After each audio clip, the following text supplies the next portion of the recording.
Hello बच्चों, अस्सलाम वालेकुम। देखो आज मैं आपको एक्सरसाइज 7.2 का क्लास 12 का 6, 7, 8 क्वेश्चन बता रहा हूँ। ठीक है, पीछे मैंने आपको सब कुछ बता रखा है, फर्स्ट क्वेश्चन से सारी समाकलन बता रखा है। आज मैं ये 3 बता रहा हूँ।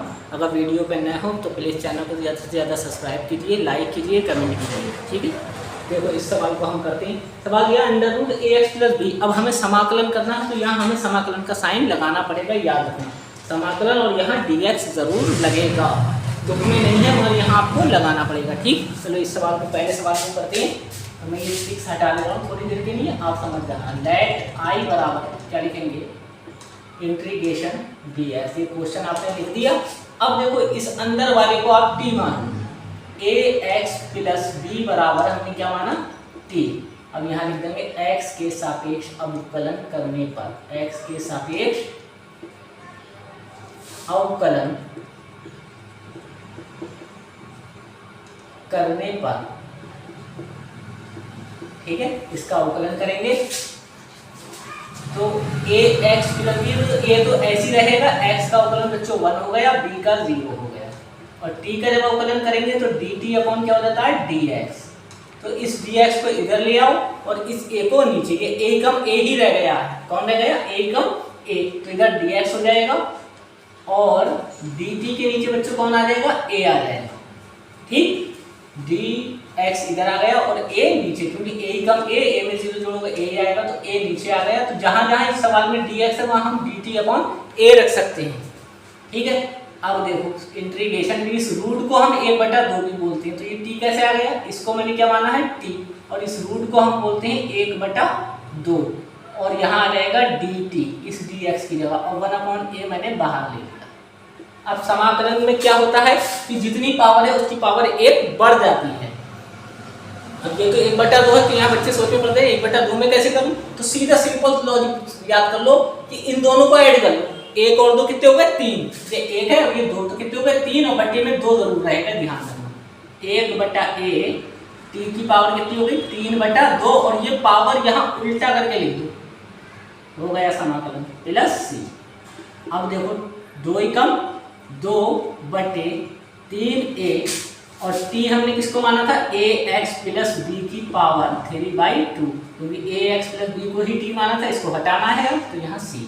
अब 1/2 में अगर आपको मान लो 1/2 में 1 जोड़ना हो तो ऐसे भी कर सकते हो, 2 एकम 2 और 1 3, तो 3/2, या सीधा सिंपल पावर वाली कोई चीज हो बटे में तो आप दोनों को ऐड कर लो, 1 और 2 कितने हो गए, ऊपर 3 और नीचे कितना आ जाएगा, 2, और जो पावर आए वो यहाँ सामने इसको उल्टा करके लिख देना है। ठीक, यही आपका समाकलन हो गया।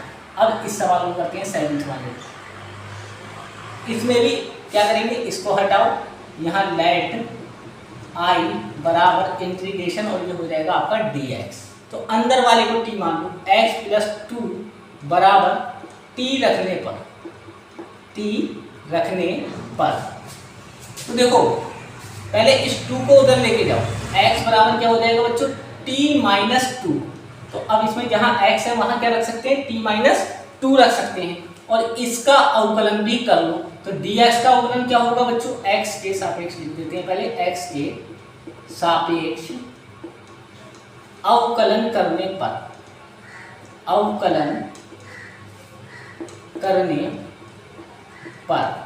तो x का अवकलन बच्चों 1 हो गया, x का x के सापेक्ष अवकलन 1 होता है, बराबर t का जब करेंगे तो dt अपॉन क्या हो जाएगा बच्चों, dx। और किसी अचर पद का अवकलन हम करते हैं, गिनती का 1 2 3 4 5 6 कुछ भी हो तो उसका 0 हो जाता, तो करने की जरूरत नहीं, तो इसको इधर ले आओ, dx का dx बराबर dt। तो इससे बात एक समझ में आ गई कि जहाँ dx होगा वहाँ dt रख देंगे, तो dx है तो यहाँ क्या रखा जाएगा, dt। तो अब यहाँ से स्टार्ट करते हैं, सवाल ये आ गया हमारा, समाकलन x है तो x बराबर, ये ब्रैकेट जो आया टोटलिया, इसको लिख दो यहाँ t-2। ठीक, और इसको क्या लिखोगे, x+2 को क्या माना है, t, मगर t की पावर कितनी आएगी, 1/2, क्योंकि इस पूरे पे रूट भी लगा हुआ है, याद रखना। और यहाँ क्या आ जाएगा, dx के प्लेस पे dt।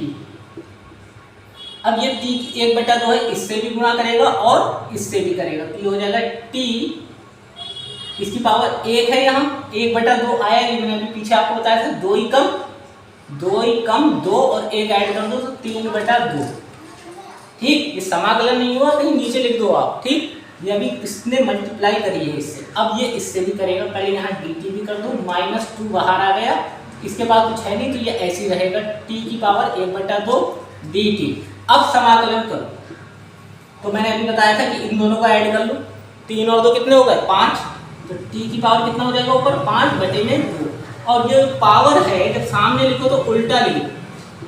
ठीक, अब ऐसे ही 2, यहाँ t की पावर कितनी है 1/2, तो 1 और 2 कितने हो गए 3, ऊपर लिखो, बटे में क्या था 2 वो नीचे ही रहेगा और सामने उल्टा करके लिख दिया जाएगा, और प्लस c, तो 2/5 और t की जगह हमने किसको माना था t, x+2 को, तो यहाँ लिख देंगे x+2 की पावर 5/2, 2 दूनी 4, 2 दूनी 4 बटे 3, और t x+2 इसकी पावर कितनी आई है 3/2 प्लस c, यही आंसर हो गया। अब देखो इस सवाल को करते हैं। लेट i बराबर इंटीग्रेशन यहाँ dx, ठीक है, यहाँ dx लगा देंगे। तो देखो इसको t मान लो तो ये बाहर वाला x dx मिल जाएगा। देखो कैसे लिखेंगे, 1 + 2x² बराबर t रखने पर, अब इसका अवकलन करो। अब मैं ये हिंदी नहीं लिख रहा हूँ, x के सापेक्ष अवकलन करने पर आप यहाँ लिख सकते हो। तो 1 का अवकलन क्या हो गया बच्चों 0, ये 2 बच जाएगा। आपकी मकसद में कि 2 का भी 0 हो जाएगा, क्योंकि गुणा में हो तो ये बचा रहेगा, ध्यान रखना। 2 इस x² का अवकलन होगा तो ये 2 कहाँ जाएगा सामने, तो 2.2 x की पावर 1 रह जाती है अवकलन में, ऊपर एक घात कम हो जाती है, और इधर t का जब करेंगे तो dt अपॉन क्या हो जाएगा dx। तो x dx बनाना, मतलब x और dx ये जो दे रखा है, तो x के पास कौन आएगा ये वाला dx, और इधर क्या हो जाएगा 2 दूनी 4, तो 1/4 और यह हो जाएगा dt। अब मैं इधर कर ले रहा हूँ। ठीक, तो x dx के प्लस के x और dx को यहाँ से हटाओ, इसकी जगह कौन आ जाएगा 1/4 dt। तो यहाँ लिख दो, पहले 1/4 बाहर कर लिया, और ये कितना हो गया t, और इसकी पावर कितनी हो जाएगी 1/2। क्यों, रूट को 1/2 बोलते हैं, ध्यान रखना। जहाँ भी ये रूट दिखे तो रूट हटाओ 1/2 ले आओ, और यहाँ क्या कर देंगे dt, क्योंकि x dx की जगह 1/4 dt 1/4 ये आ गया, और dt ये है। अब इसका समाकलन तो मैंने बताया 1/4 ऐसे लिखो, t 1 जोड़ दो तो 2 और 1 कितने हो गए 3, बटे में 2 और इसके सामने लिख दो 2/3, और 2 से कितनी बार कट गया 2 बार, प्लस c, ये आपका हो जाएगा। ऊपर तो 1 बचा, नीचे 2 3 6, 1/6, और t की जगह क्या रख सकता हूँ, t की जगह ये पार्ट तो दे रखा है, क्या है 1 + 2x² की पावर 3/2 प्लस c, यही आपका आंसर हो गया। अस्सलाम वालेकुम।